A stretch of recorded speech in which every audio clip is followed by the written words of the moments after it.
Kembali lagi sama aku Lisa. Kali ini aku akan membahas sejarah misi suster pendahulu di Nusantara atau di Indonesia. Khususnya saya akan membahas Suster FCH atau yang lebih sering dikenal dengan Suster Caritas. Ibu pendiri Suster FCH adalah Barbara Salmakers.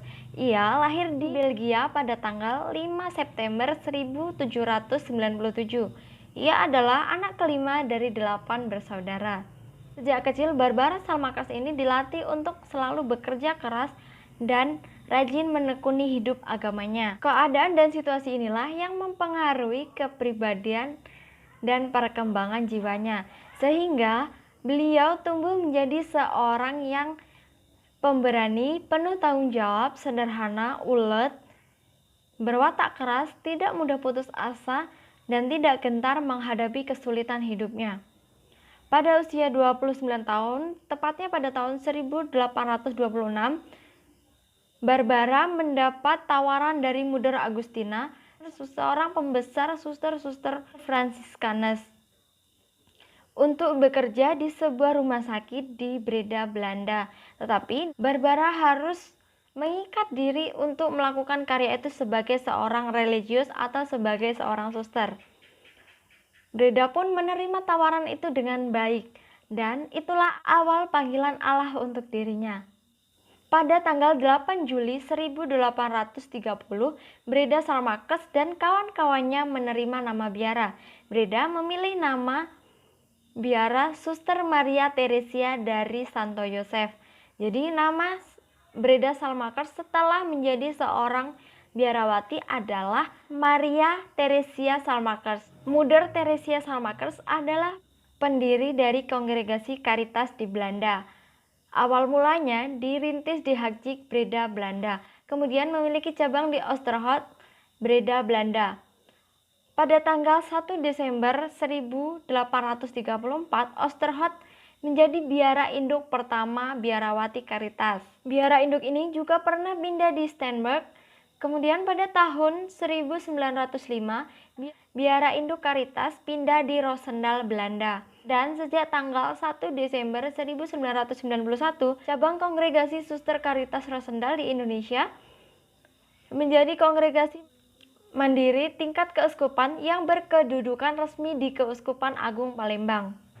Pada tanggal 11 Juni 1926, 5 suster misionaris dan 1 Romo, yaitu Romo Hermeling SCY, tiba di Nusantara, yaitu tiba di pelabuhan Bom Baru, Sungai Musi, Palembang, tepatnya pada hari Jumat tanggal 9 Juli 1926.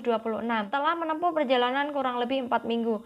Kelima suster tersebut adalah Suster Raimunda, Suster Katarina, Suster Alacoque, Suster Cecilia, dan Suster Wilhelma. Pada awal mulanya yang mengundang Suster Caritas Belanda untuk datang ke Indonesia adalah Kongregasi Imam Hati Kudus Yesus atau yang sering dikenal dengan Imam-Imam SCY. Monsinyur Smith SCY mengundang Suster Caritas dengan tujuan untuk membantu melayani masyarakat yang ada di Palembang. Kemudian Mother Vincentia, pimpinan umum Kongregasi Roosendaal Belanda, menerima dengan baik tawaran tersebut dan mengutus kelima susternya tadi. Awal mula karya Suster FCH di Nusantara adalah membantu dan memberi pelayanan kepada orang-orang sakit, ibu-ibu muda dalam hal kehamilan dan persalinan. Para suster juga mengadakan kunjungan ke rumah penduduk atau pelayanan pastoral di paroki. Pada awal karyanya, Suster Caritas hanya datang ke Indonesia saja. Kemudian, karya misi keduanya di Afrika pada tahun 1958. Setelah kedatangan Suster Caritas ke Nusantara, tepatnya di Palembang, memberikan dampak yang baik bagi perkembangan kongregasi Suster Caritas, yaitu panggilan yang subur dan banyaknya suster-suster pribumi Caritas yang berasal dari Kalpu dan Belitang. Dan hingga saat ini, mayoritas suster-suster Caritas itu memang berasal dari Kalpu dan Belitang. Pendidikan awal para suster ketika awal-awal misi di Nusantara adalah: pertama, pendidikan para suster pribumi, postulan dan novisiat itu dilaksanakan langsung di Roosendaal, Belanda. Pembinaan calon suster Caritas mulai di Palembang baru pada tanggal 1 Oktober 1951. Saat ini, Suster Caritas ini sudah mandiri sejak 1 Desember 1991. Lalu memiliki nama baru, yakni Kongregasi Santo Fransiskus Caritas atau yang sering disingkat dengan Suster FCH. Jadi awalnya ketika masih di Belanda, nama kongregasi ini adalah Kongregasi Suster Caritas saja. Kemudian di Indonesia menjadi Suster FCH. Alasan komunitas yang ada di Indonesia, komunitas cabang Roosendaal yang ada di Indonesia memisahkan diri adalah karena di Belanda mengalami kemunduran baik dalam jumlah anggota karya, tidak ada calon-calon muda yang meneruskan karya, para suster semakin sedikit dan usianya semakin bertambah tua. Panggilan di Belanda itu mengalami kesurutan. Panggilan semakin subur dan karya semakin berkembang pesat. Nah, untuk mempermudah perkembangan karya, kongregasi mengambil kebijakan untuk melepaskan daerah misi di Indonesia untuk mandiri, dengan harapan Kongregasi Caritas di Indonesia meneruskan cita-cita pendiri dan berkembang di tengah zaman dengan lebih maksimal.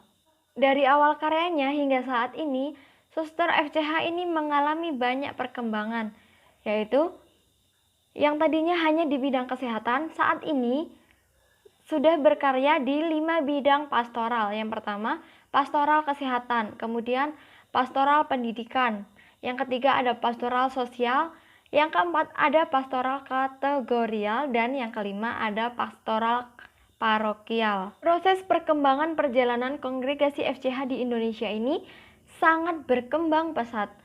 Dari yang semula hanya 5 misionaris datang ke Indonesia tahun 1926 hingga saat ini tahun 2021, anggotanya sudah mencapai 270 Suster Caritas. Karya pelayanannya juga berkembang dengan sangat baik.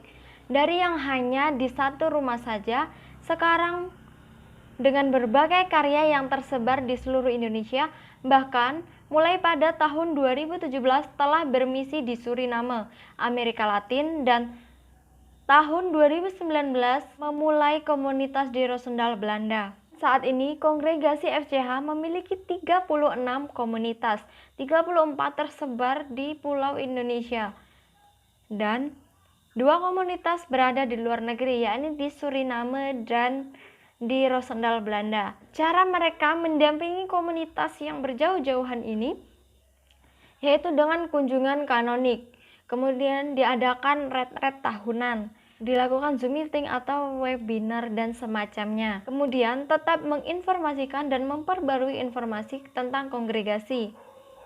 Melalui media sosial, Suster FCH ini memiliki 3 kaul keutamaan mereka, yaitu yang pertama ada ketaatan, yang kedua tanpa milik atau kemiskinan, dan yang ketiga adalah kemurnian dengan tidak menikah. Teladan yang mereka hayati atau mereka ikuti adalah yang pertama Yesus Kristus sendiri, yang kedua adalah Maria yang dikandung tanpa noda dengan fiatnya sebagai pelindung kongregasi, yang ketiga ada Santo Fransiskus dari Assisi sebagai inspirator hidup sebagai religius Fransiskan, dan yang terakhir adalah Mother Teresa Salmakers sendiri, yaitu dengan karisma yang diwariskan sebagai pendiri kongregasi. Lama proses pendidikan Suster FCH dan tingkatan dalam kongregasi Suster FCH ini. Yang pertama, itu ada masa aspiran atau masa pengenalan. Jangka waktunya sekitar 6-12 bulan. Yang kedua ada masa postulat, yaitu kurang lebih 10 bulan.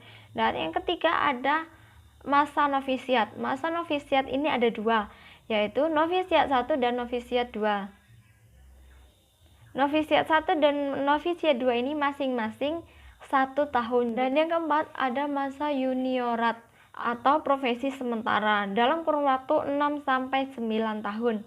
Dan yang kelima ada kaul atau profesi kekal menjadi suster medior. Dan yang terakhir itu usia 71 tahun disebut purna bakti atau suster senior. Itu dia teman-teman pembahasan mengenai sejarah misi suster pendahulu di Nusantara, yaitu khususnya Suster FCH atau Suster Caritas. Terima kasih dan sampai jumpa.